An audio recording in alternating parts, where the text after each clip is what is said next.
Oh, peraí. Lucas Cinti, vulgo eu. Lançou uma música nova e como é que tu ainda não escutou? Dessa vez é um som mais calmo, perfeito pra colocar no fone de ouvido, relaxar e viajar um pouquinho. Eu vi, compartilha com quem curte esse tipo de som, dá aquele hype pra ajudar. Se você fortalece o projeto, eu consigo trazer cada vez mais conteúdo por aqui. Tá no card e no primeiro link da descrição.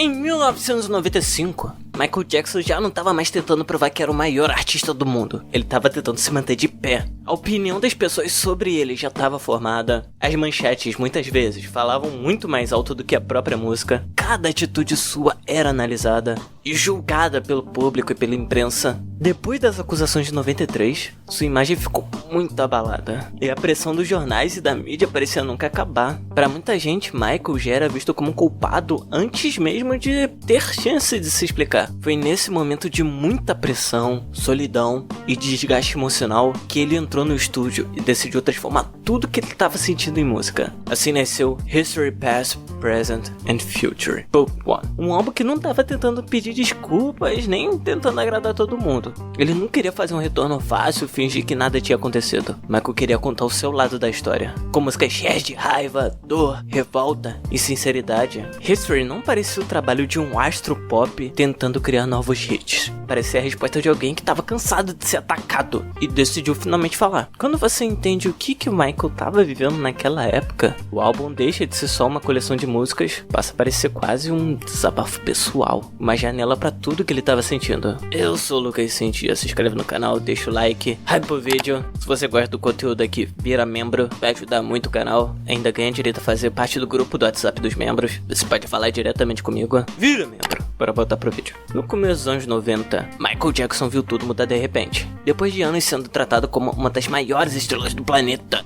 ele entrou em uma fase cheia de críticas, problemas legais e uma pressão enorme da mídia. A imprensa parecia menos interessada nas músicas e mais focada em criar uma nova história sobre ele. Michael deixou de ser visto só como um artista, passou a ser tratado como uma figura pública cercada por dúvidas e polêmicas. Cada entrevista era analisada palavra por palavra, cada aparição pública gerava novos comentários. Pela primeira vez em sua carreira, Michael não parecia mais ter controle sobre sua própria imagem. Na forma como as pessoas enxergavam ele, estava sendo construído por jornais, programas de televisão, tabloides, que disputavam para criar a manchete mais chamativa. Quando surgiram as acusações, elas foram espalhadas rapidamente e ganharam uma proporção gigantesca antes mesmo de qualquer conclusão legal. Mesmo sendo considerado inocente, a imagem de Michael já tinha sofrido um baque. Para muitas pessoas, a opinião já estava formada. O que mais atingiu Michael não foram só as acusações, mas a rapidez da forma como as pessoas olhavam para ele.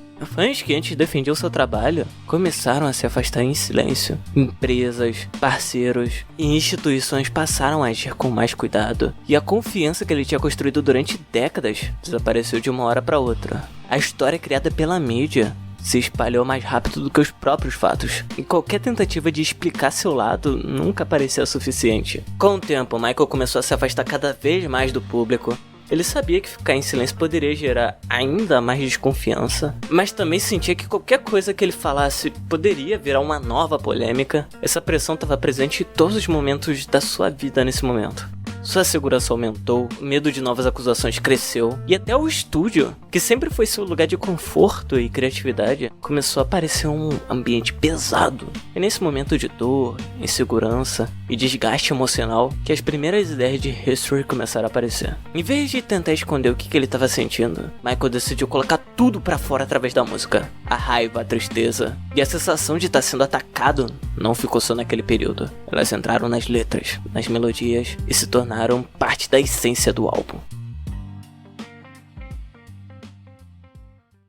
History foi um álbum duplo. O primeiro disco era um grande compilado da carreira dele. Ele reunia alguns dos maiores hits de Michael e reforçava a ideia de que, antes de qualquer controvérsia, existia um artista que quebrou recordes, mudou a música e influenciou o mundo inteiro. Era como se ele dissesse ao público: antes de me julgarem pelo presente, lembra do que eu construí durante décadas. Já o segundo disco seguiu um caminho totalmente diferente. Em vez de tentar agradar todo mundo ou tentar fazer um retorno mais tranquilo, Michael decidiu colocar seus sentimentos pra fora. As músicas novas eram mais pesadas, sombrias e agressivas, mostrando raiva, tristeza, frustração. Era o desabafo de alguém que sentia que sua imagem estava sendo controlada por outras pessoas. Aquele não era um álbum feito para pedir desculpas. Era a resposta de um artista que não aceitava deixar que os outros definissem seu legado ou apagassem tudo que ele tinha conquistado. Faixas como Scream, They Don't Care About Us, Tabloid Jockey não foram colocadas no começo do álbum por acaso. Elas já chegaram mostrando qual seria a mensagem de History, que ele não era só um álbum para relembrar o passado, mas também é uma resposta ao que Michael estava vivendo naquele momento. Era como se ele dissesse, essa aqui é minha versão da história. E essas músicas não foram feitas só pensando em tocar em rádios ou virar grandes sucessos. Elas tinham muita raiva, frustração, uma sensação de revolta. Depois dessa explosão de sentimentos, músicas como Strange in Moscow, Childhood mostraram um lado também completamente diferente. Elas revelaram o Michael mais triste, solitário e vulnerável, deixando claro o peso emocional que ele carregava depois de tantos conflitos. O contraste entre essas músicas não era por acaso. Cada faixa parecia mostrar uma parte diferente da personalidade dele. Em algumas mostrava o artista que enfrentava o mundo e outros mostravam uma pessoa machucada. Faixa por faixa, History levava o público para dentro dos pensamentos e sentimentos de Michael, transformando esse álbum em um retrato de uma das fases mais difíceis, intensas e pessoais de sua carreira. Nada em History parecia feito para agradar o seu seguro. Pela primeira vez em sua carreira solo, Michael deixou de lado as mensagens mais universais e começou a falar de forma direta o que ele estava vivendo. As letras eram mais fortes, pessoais e em alguns momentos até agressivas. Elas nasceram de sentimentos reais, escritas, enquanto as dores e as frustrações ainda estavam presentes. Muitas músicas do álbum parecem menos canções comuns e mais desabafos. Michael falava sobre pessoas que duvidavam dele, sobre a pressão da fama e sobre a sensação de estar sendo atacado, sem ter a chance de se explicar. Ele trouxe temas como controle da mídia, preconceito, exploração e injustiças de uma forma que nunca tinha sido mostrada antes. E cada faixa carregava uma sensação de urgência. O que mais chamou a atenção dos críticos foi o quanto History se tornou um álbum pessoal. Michael abriu espaço para falar sobre seus medos, inseguranças e o desgaste emocional que estava vivendo, sem tentar esconder ou deixar tudo mais leve. Ele não estava tentando fazer o público sentir pena dele, ele queria só ser ouvido. Os momentos mais frágeis pareciam reais demais, até desconfortáveis, justamente porque mostravam um lado que ele normalmente escondia. E foi justamente essa sinceridade sem filtros, mesmo parecendo exagerada para algumas pessoas, que fez History se tornar um projeto tão marcante e impossível de ignorar. Quando History começou a tomar forma, Michael Jackson já não enxergava a mídia como uma galera contando histórias sobre ele. Na visão dele, ela tinha virado uma máquina que trabalhava contra a sua imagem, muito mais interessada em explorar sua vida pessoal do que reconhecer tudo que ele tinha feito pela música. No começo dos anos 90, grandes tabloides, programas de TV e alguns jornalistas começaram a tratar Michael mais como uma atração de entretenimento do que como um dos maiores artistas da história, transformando qualquer passo que ele dava em uma grande discussão pública.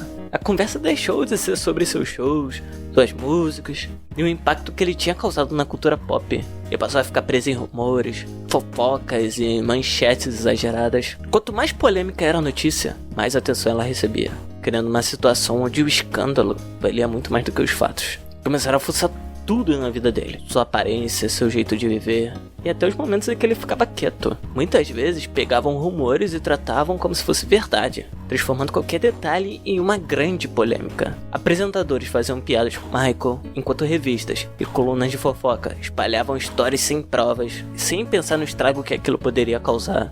Músicas como Tabloid Junkie e They Don't Care About Us nasceram justamente como uma resposta a tudo isso.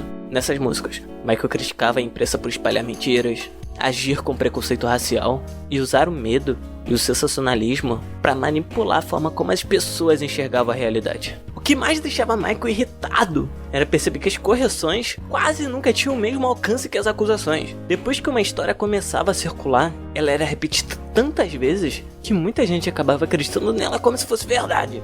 mesmo quando surgiam explicações ou tentativas de esclarecer tudo. History trazia esse lado mais íntimo de Michael Jackson. Mesmo falando sobre as críticas e os ataques que ele sofria, ele também olhou para ele mesmo e mostrou as dores que iam muito além de sua imagem pública. Esses momentos não eram só uma resposta às críticas, mas era uma forma de mostrar como toda aquela pressão afetava sua vida, sua mente e suas emoções. A música Stranger in Moscow revelou uma solidão que Michael nunca tinha mostrado de maneira tão aberta. A canção não fala exatamente de um momento específico, mas de uma sensação de estar no meio de milhões de pessoas e ainda assim se sentir completamente sozinho. Michael mostrou o impacto de anos vivendo sob críticas, julgamentos e exposição constante. Por alguns minutos, a imagem do astro mundial desapareceu, dando espaço só para uma pessoa tentando lidar com uma solidão, a pressão e o peso de nunca poder parar. Outras músicas do álbum também mostram um lado mais profundo de Michael Jackson,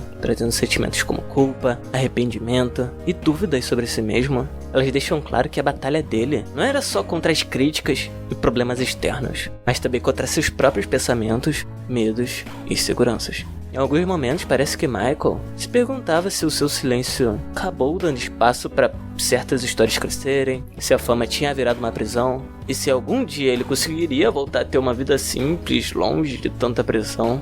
Essas músicas diminuem o ritmo do álbum de propósito. Elas fazem o público parar e sentir aquele peso. Esse contraste é uma das coisas mais importantes para entender o verdadeiro significado de History.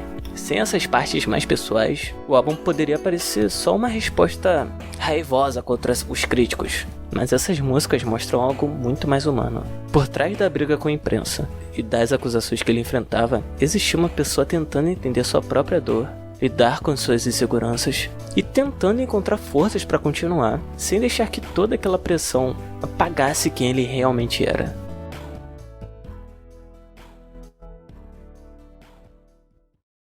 Uma música de History acabou indo muito além de toda a raiva e revolta que apareceu no álbum. Childhood não era uma faixa de ataque, não era uma resposta para críticos e nem tinha aquela energia de confronto. Era o contrário, era Michael mostrando um lado mais frágil e pessoal. Algo que quase nunca aparecia para o público. Pela primeira vez, ele deixou de tentar provar que estava certo, deixou de tentar convencer as pessoas sobre sua versão dos fatos. Dessa vez, ele decidiu falar sobre as marcas emocionais que a fama deixou nele muito antes de todas as polêmicas surgirem. A música não era para os jornalistas, para os tabloides ou para as pessoas que criticavam ele. Ela parecia ser feita para quem nunca conseguiu realmente entendê-lo.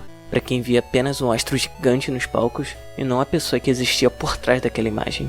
Michael, nessa música, ele voltou para uma dor mais antiga, a infância que ele nunca teve. Ele falou sobre crescer sendo pressionado o tempo todo, perder momentos simples que qualquer criança deveria viver, assumir a responsabilidade de um adulto muito cedo e nunca conseguir amadurecer no seu próprio ritmo. A letra mostrava que, por trás do maior astro do mundo, existia alguém tentando lidar com uma parte da vida que ficou para trás e nunca poderia ser recuperada. Childhood não era uma desculpa, nem uma tentativa de mudar a opinião das pessoas. Era uma forma de explicar como tudo aquilo que ele viveu desde pequeno acabou influenciando o que ele se tornou. E talvez justamente por ser tão sincera, a música incomodou muita gente. Ela obrigava o público a enxergar Michael Jackson não só como uma lenda da música, mas como uma pessoa real, com feridas, sentimentos e consequências deixadas por uma vida inteira vivendo sob os olhos do mundo. A gravação da música também fugiu do padrão que Michael costumava seguir. Em vez de fazer uma faixa cheia de efeitos, grandes momentos vocais ou uma produção gigante,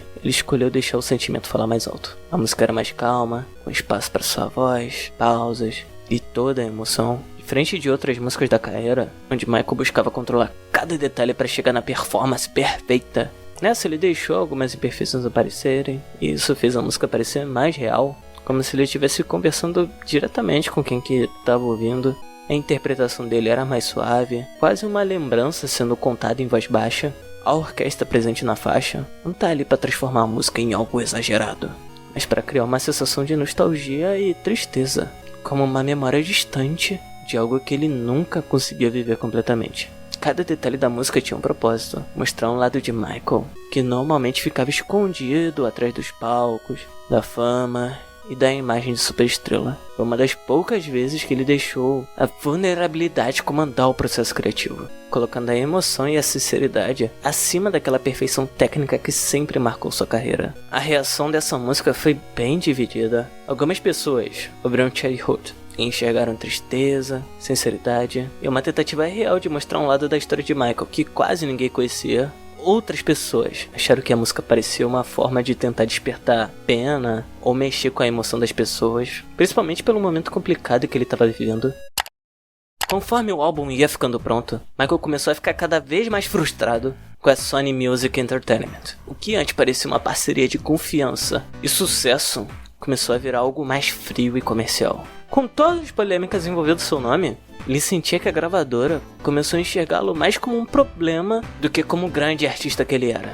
Na visão de Michael, a Sony não estava dando o mesmo apoio de antes ao seu projeto recente. Os lançamentos dos singles geravam discussões e decisões que antes seriam normais começaram a ser tratadas com mais cuidado. Para ele, aquilo mostrava uma mudança na forma como a indústria via seu valor. Michael sentia que a gravadora estava muito mais preocupada em proteger sua própria imagem e evitar prejuízos do que defender seu maior artista em um dos momentos mais difíceis de sua vida. Essa sensação de estar sendo deixado de lado acabou aumentando ainda mais a revolta que estava no álbum History. O álbum não era só uma resposta contra a mídia, mas também um desabafo sobre a sensação de lutar sozinho contra uma indústria que no passado parecia estar do lado dele. Também existe uma briga pelo controle criativo do álbum. Michael queria que History fosse uma verdadeira declaração artística, um retrato de tudo que ele estava sentindo naquele momento, e não só como mais um produto para vender discos.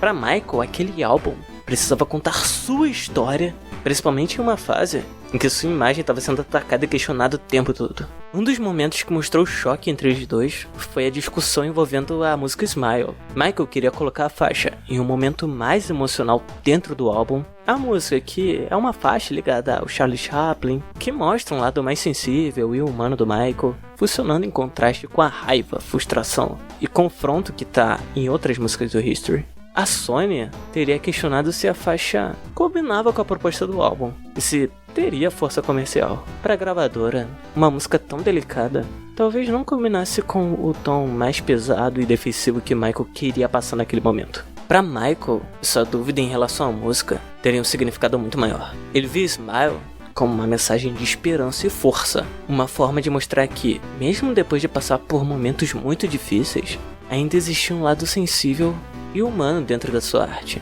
Esse choque de ideias fez Michael sentir que sua visão artística estava sendo deixada de lado por causa de medo, cautela e estratégia de mercado. Essa diferença de visão acabou aumentando a distância entre Michael e a Sony, criando uma relação marcada cada vez mais pela falta de confiança. Na época, esses problemas não foram expostos publicamente. Muitas dessas discussões ficaram só nos bastidores, mas os primeiros sinais de desgaste já estavam aparecendo. History acabou sendo um ponto de virada, onde Michael começou a sentir que o apoio da indústria musical, algo que ele acreditou ter durante grande parte da carreira, talvez não fosse tão forte quanto parecia. Essa sensação de abandono, junto com outros conflitos que surgiram nos anos seguintes, acabaria levando ele para uma das maiores brigas públicas de sua carreira, seu confronto com a Sony.